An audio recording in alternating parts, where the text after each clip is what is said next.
Polska miedź notuje rekordowy wynik przez jej strategiczne znaczenie na świecie. Europa dołącza do eskalacji napięcia z Iranem. Trump zapowiada rozejm energetyczny na Ukrainie, który pokazuje, czego naprawdę boi się Kreml. Jest 30 stycznia 2026 roku, nazywam się Wojciech Jakubik, a to jest codzienny przegląd informacji sektora energetycznego i paliwowego Energy Drink. Zapraszam.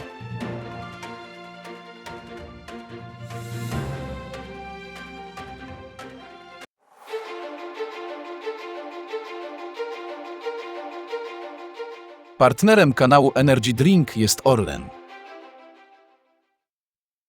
Zaczynamy jak zawsze od informacji dnia. Kiedy Rosjanie negocjują pokój na Ukrainie, domagają się w pierwszej kolejności zniesienia sankcji albo zatrzymania dronopadu na ich rafinerię. Pokazują w ten sposób, czego się boją, czyli implozji naftowej. Media rosyjskie obiegła informacja, że od 29 stycznia o 7 rano czasu lokalnego Rosjanie wprowadzili w życie rozejm energetyczny, zakazując siłom zbrojnym ataków na energetykę Ukrainy. Te wieści potwierdził prezydent USA Donald Trump. Cytuję: we własnej osobie poprosiłem prezydenta Putina, by przez tydzień nie strzelał do Kijowa, miast i miasteczek, powiedział podczas posiedzenia jego gabinetu. Trump podkreślił, że Ukraina zmaga się obecnie z ekstremalnie niskimi temperaturami i zgodził się to zrobić i muszę przyznać, że było to bardzo miłe, dodał prezydent USA.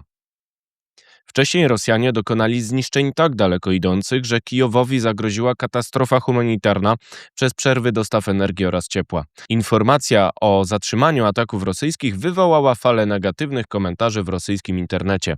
Rozmowy o pokoju na Ukrainie w formacie trójstronnym odbyły się w zeszłym tygodniu w Emiratach, ale nie przyniosły rozstrzygnięcia.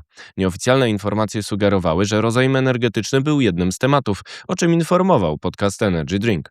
Warto przypomnieć, że Rosjanie zgodzili się już na podobny rozejm na miesiąc w marcu 2025 roku, kiedy dopiero ruszały negocjacje pod wodzą USA. Wtedy oczekiwali w zamian zatrzymania ataków na rosyjski sektor naftowy i paliwowy. Rosjanie zgodzili się na rozejm energetyczny w czasie, kiedy najbardziej go sami potrzebują. Ukraina atakuje dronami i rakietami rafinerie, rurociągi oraz naftoporty.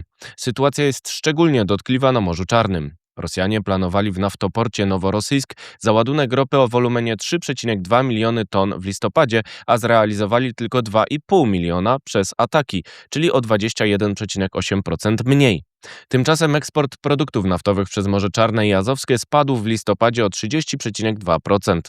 Przychody Rosjan ze sprzedaży gazu i ropy spadły w 2025 roku według obliczeń Financial Times o około 20% przez taniejącą baryłkę oraz przecenę rosyjskiej Urals względem Brent sięgającą $24 przez sankcje. Ta przecena wynika z rosnącego ryzyka związanego z transportem ropy rosyjskiej przez sankcje oraz właśnie ataki Ukrainy, które można nazwać umownie dronopadem. Oznacza to, że Rosjanie zgadzają się w toku negocjacji na ustępstwa, które faktycznie są dla nich korzystne.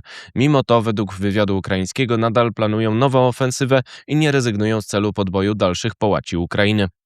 Czas na nowe sankcje wobec Rosji. Ataki na energetykę Ukrainy były jednak na tyle dotkliwe, że mogą skłonić Kijów do rozejmu. Ukraińska spółka DITEK podała, że Ukrainie grozi klęska humanitarna przez niedobory energii. Prognozy sugerują, że nadchodzą ponad 20-stopniowe mrozy, które pogorszą sytuację, a dopiero za około 3 tygodnie ma się zrobić cieplej.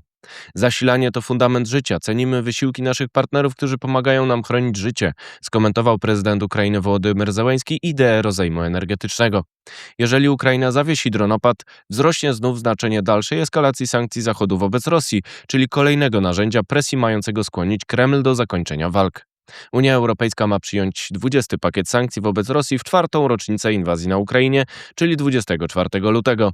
W grę wchodzi m.in. wykluczenie usług morskich dla floty widmotankowców rosyjskich, czyli kolejne uderzenie w skarbiec Kremla. Czas na pozostałe wieści, na początek z Polski. Sieciowy okres przejściowy. Według ministra energii Miłosza Motyki możliwe są poprawki do ustawy sieciowej wprowadzające dłuższy okres przejściowy dla małych firm OZE. Nakłada ona nowe obowiązki podnoszące koszty w celu wykluczenia fikcyjnych projektów spekulantów. Wsparcie SMR. Europejski Bank Inwestycyjny ogłosił, że będzie finansował projekty małych reaktorów jądrowych. To ważna informacja dla Polski, bo Orlen i Syntos planują budowę SMR-ów w technologii BWRX 300. Takie projekty wymagają wsparcia finansowego. Polska miedź górą. Miedź podrożała 29 stycznia o ponad 8% do ponad 14 tysięcy dolarów za tonę. Akcje KGHM-u zyskały przez to na wartości ponad 9% i kosztują około 387 zł za jedną.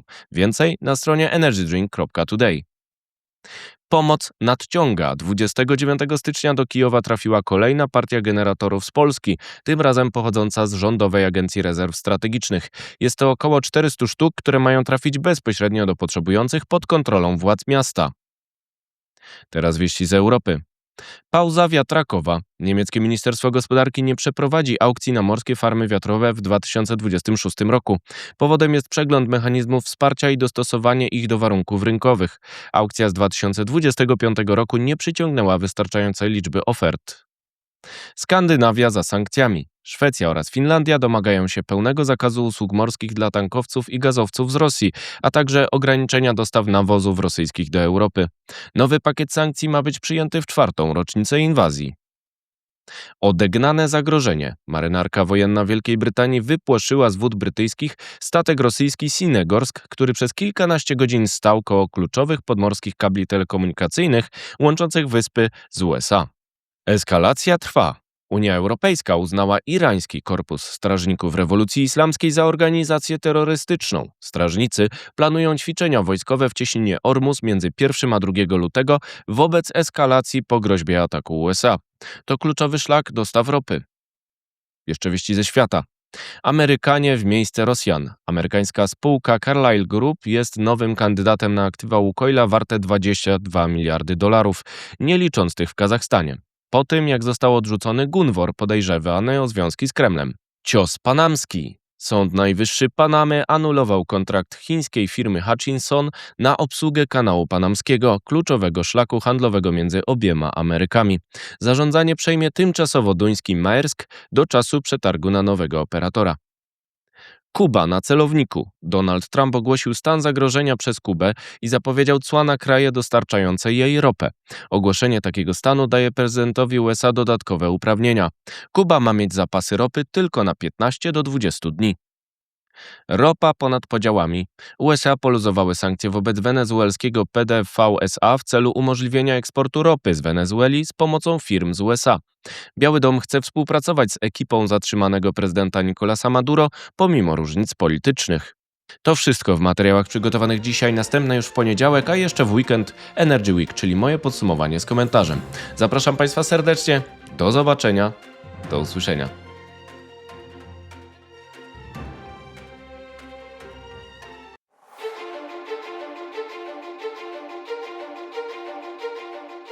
Partnerem kanału Energy Drink jest Orlen.